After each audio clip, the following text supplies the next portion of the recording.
Olá, bem-vindo a Mercados e Negócios, que hoje entrevista o presidente do Sindicato da Indústria da Construção Civil, o Sinduscon Espírito Santo, Aristóteles Passos Costa Neto. No início do mês, o setor anunciou cerca de 10 mil demissões e, na semana passada, a sondagem da construção civil mostrou que o setor está pessimista e esse pessimismo deve continuar pelos próximos 6 meses.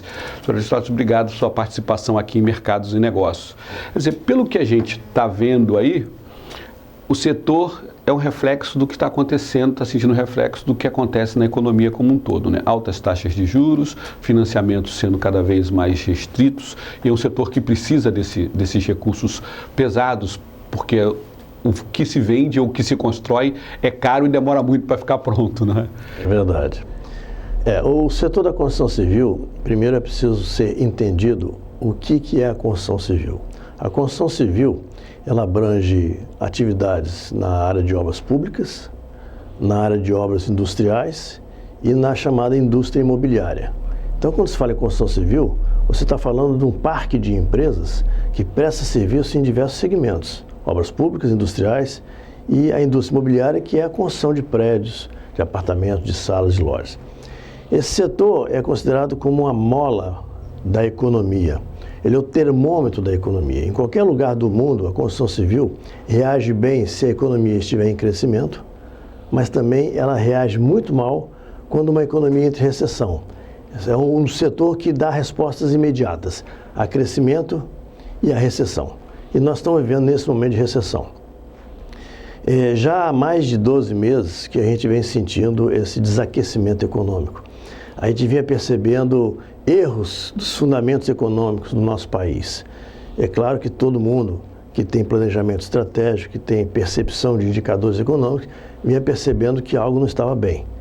Quando você menciona 10 mil demissões, nós estamos falando, na verdade, de demissões nos últimos 24 meses. Houve de 24 meses para cá, no Espírito Santo em particular, o setor de construção civil vem sentindo uma redução no seu volume de negócio em virtude de obras que terminaram, empreendimentos que se encerraram. Nós tivemos 2 grandes obras no estado, que foram as obras da Vale na usina 8 e a da Samarco na P4P, que é a 4ª pelotização da Samarco. Essas 2 obras se encerraram no final de 2013. Então, em 2014, nós tivemos um contingente enorme de pessoas que perderam seus empregos por conta do encerramento dessas 2 grandes obras industriais. O que vinha mantendo a economia ativa, na verdade, é a indústria imobiliária. Só que a indústria imobiliária, você acabou de dizer, terminaram as eleições de 2014, o cenário brasileiro mudou. A verdade é que nós tínhamos um cenário antes da eleição, que era um paraíso, tudo era vendido como se nós estivéssemos vivendo um mundo de fantasia. A eleição aconteceu e o Brasil passou a viver um cenário diferente, a realidade se mostrou.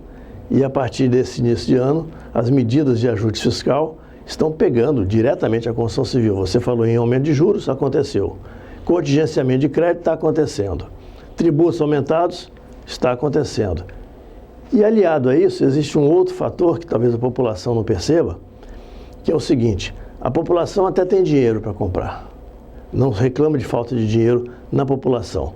Só que aquela população de classe média, que tem sua poupança guardada, sei lá, 50, 100 mil reais em poupança, que estaria disponível para dar uma entrada na compra de um imóvel, um apartamento de 300, 400 mil reais, e pegar e financiar o restante, essa pessoa hoje também se encolheu.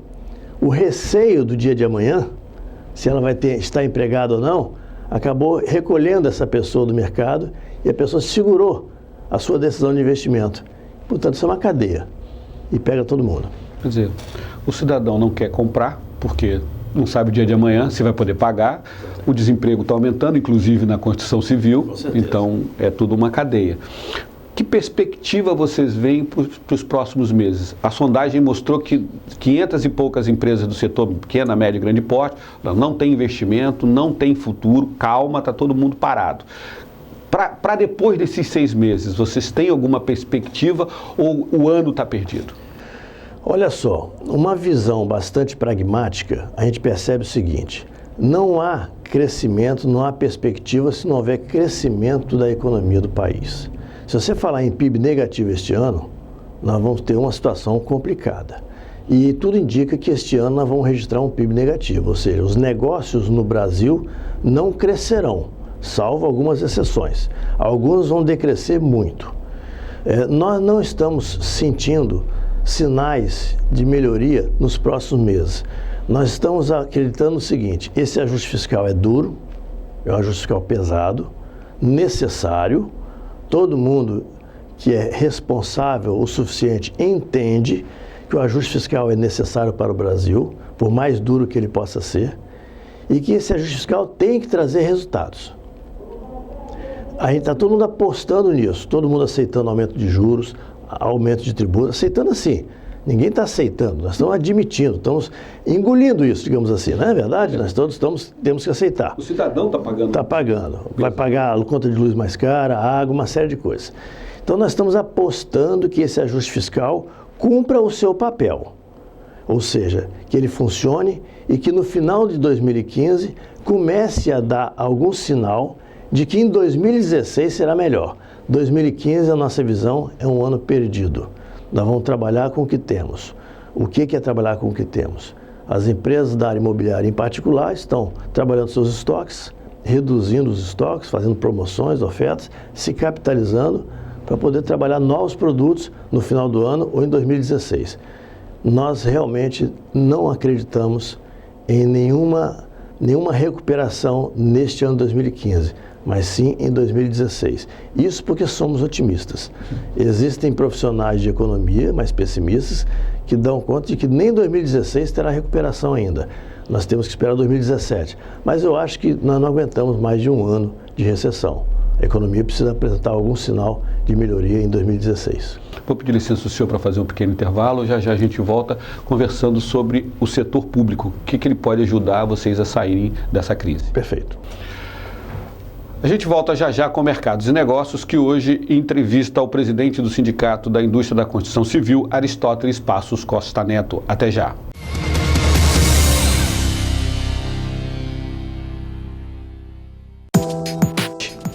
Quer saber o que acontece na Grande Vitória? gvnews.tv.br, o seu canal de jornalismo na internet.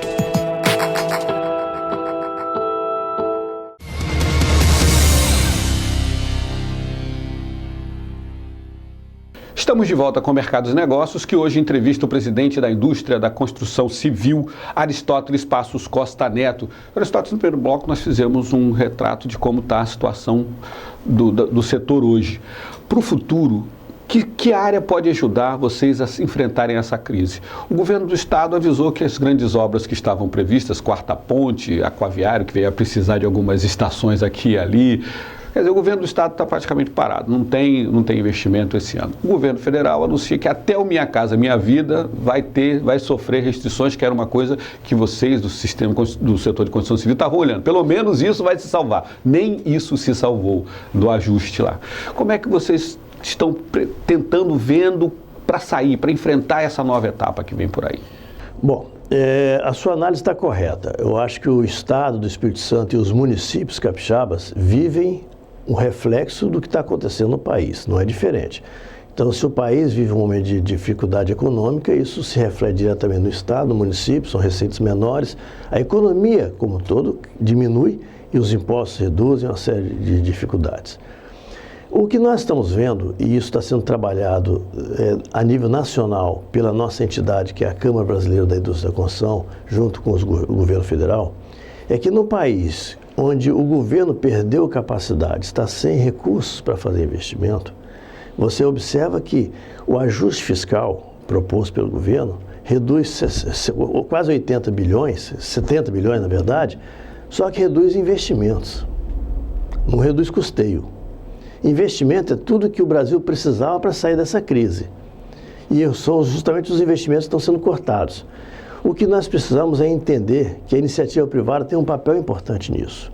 O governo pode ser um catalisador desse processo, mas não um agente operador. Ele tem que ser indutor. As PPPs no Brasil estão muito lentas, devagar. O caminho para a recuperação econômica do país são as PPPs. Ou seja, se o governo não tem capacidade para investir, tem que fazer um grande pacote de concessões e privatizações, parcerias público-privadas, para que a iniciativa privada possa captar recursos em bancos nacionais ou bancos estrangeiros, para investir em infraestrutura. O segredo, o remédio, a receita para o Brasil é melhorar a sua infraestrutura. Quando eu digo infraestrutura, me refiro a estradas, ferrovias, portos, mobilidade de uma forma geral. E aí que está o dinheiro para a construção civil. Quer dizer, o que o Brasil precisa, a construção civil tem para dar. O que precisa, tem tecnologia, tem mão de obra especializada, tem disposição, mas precisa de dinheiro. Precisa de dinheiro que o governo não tem. Então vamos buscar no mercado privado, com os bancos, mas precisa o governo liberar. Você vê que o nosso aeroporto está ainda, agora parece que retoma, mas precisa o governo liberar o seguinte, onde o governo não pode entrar, deixa a iniciativa privada entrar. Vamos liberar a concessão de estradas, rodovias, pontes, portos, tudo isso. Mas, senhor Aristóteles, foi tudo que o governo falou que não faria. Quer dizer, esse governo que está aí há vários anos diz, nós somos contra a privatização, nós somos contra a parceria com o setor privado. O governo vai assumir, nós fazemos casa, nós fazemos estrada. Agora, depois de pouco tempo, viu que não podia fazer tudo, começou a fazer uma concessão aqui e ali. Mas é uma coisa que o setor privado pede há anos. Exatamente. E estamos atrasados em relação ao primeiro mundo, né? Sim, como é que a Câmara pode resolver isso com o governo, que sempre foi refratário a esse tipo de conversa? Olha só, eu acho que o governo está começando a repensar alguns conceitos. Eu não sei se a pressão da dificuldade está fazendo com que as pessoas abram um pouco a cabeça, mas você vê que esse ajuste fiscal está todo baseado em coisas que eram contrárias aos princípios e à ideologia do partido que segura esse governo. Você vê que ninguém pensava em mexer em alguns dispositivos da lei trabalhista, seguro-desemprego, pensão por morte, quer dizer, isso eram coisas que há quantos anos os trabalhadores já tinham aquilo e foram mexidos.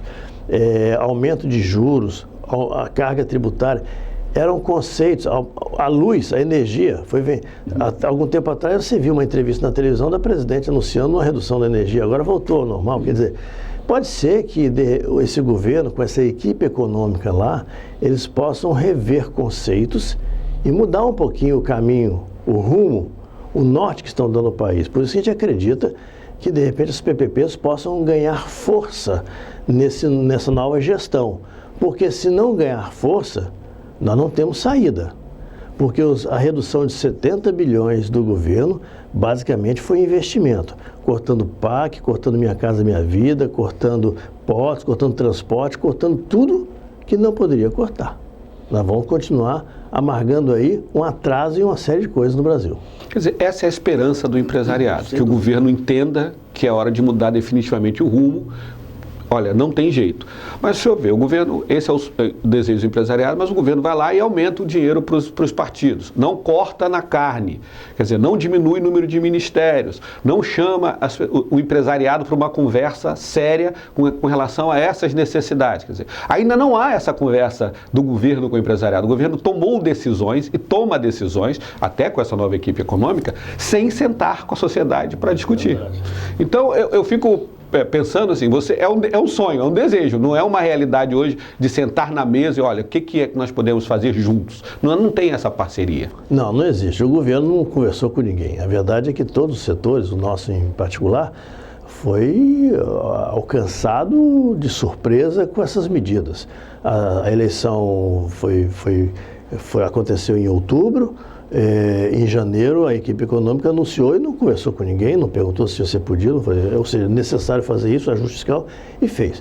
Agora, existe uma coisa nesse país que a gente precisa observar o seguinte: as coisas precisam mudar. E eu só acredito em mudança se houver uma pressão popular também. Nós estamos muito calmos, nós estamos muito acomodados, aguardando, vendo de camarote as coisas acontecerem. Eu me refiro ao empresariado, que também não tem esse costume de pleitear e de se movimentar para pedir a governo, para forçar, para fazer pressão. E eu sinto falta do movimento das ruas. O Brasil Livre, esse movimento Brasil Livre surgiu em 2013 por motivos aí diversos, poderia ter criado um norte, está ainda engateando.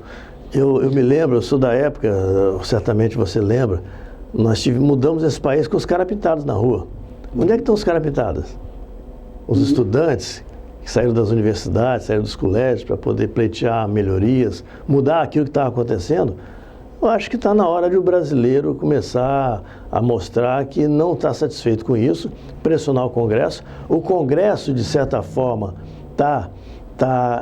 não digo rompendo, mas está no embate com o próprio governo, ou seja, não está fazendo tudo que o governo quer, que tem um embate ali que pode ser até ruim, mas nesse primeiro... Institucional que complica. Exatamente, mas que nesse momento está mostrando que o governo não está dono da situação, quer dizer, existe um momento ali de discussão, de reflexão por ambas as partes, e a gente tem que pressionar os nossos parlamentares. O problema é que o Espírito Santo só tem 10 parlamentares. Fica difícil. Você não faz verão com 10 parlamentares, mas nós estamos em cima dos nossos 10 parlamentares. A gente percebe que alguns parlamentares, infelizmente, acompanham a ideologia do governo, não percebe que as coisas têm que mudar, os outros estão a favor. Então, não tem jeito. O trabalho é esse, quem tem que fazer é ali pressionar, apertar, mandar correspondência, falar, os movimentos ir para a rua e as pessoas pleitearem e pressionarem. Eu acho que não tem outra solução.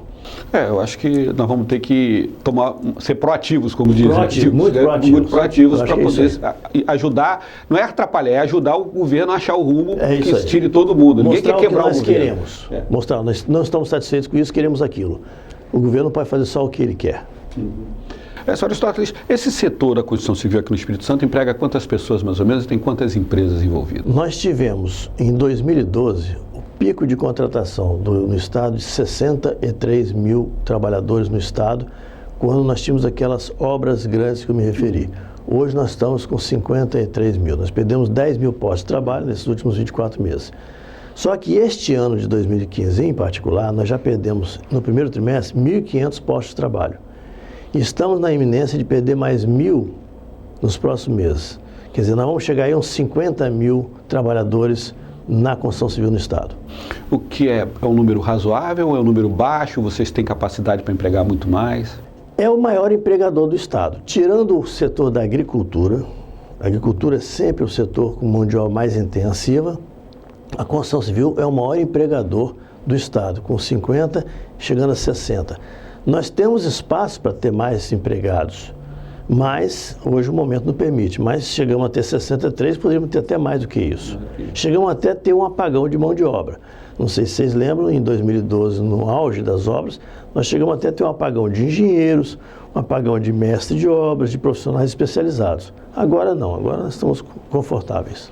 Dentro dos vários subsetores que tem o setor da construção civil, qual que está sendo mais afetado pela crise? O mais afetado hoje é de obras públicas. O setor de obras públicas, por conta da perda dos investimentos, pela redução dos investimentos do governo federal e do Estado, no seu planejamento, fez revisão de diversas obras. Algumas estavam previstas sair, não vão sair agora. Algumas que estavam em andamento vão ser paralisadas.